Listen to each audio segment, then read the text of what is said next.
Hello বন্ধুরা, আমি সুবীর আবারও চলে আসলাম নতুন একটি মিনি ব্লগ নিয়ে। আজকে দেখাতে চলেছি অন্যরকম একটি ভিডিও। আমি আজকে যেতে চলেছি রানাঘাট।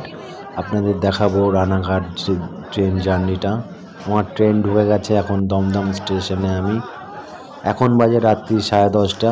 ট্রেন দাঁড়িয়েছে দেখুন রানাঘাট জংশনে লোকাল। এখন যে যার ওঠার জন্য হুড়োমুড়ি করে সিট পাওয়ার জন্য সবাই অফিস থেকে ফিরছে, যে যার কাজ থেকে ফিরছে, যে যার গন্তব্যস্থলে পৌঁছানোর জন্য হুড়োমুড়িয়ে ট্রেনে উঠছে।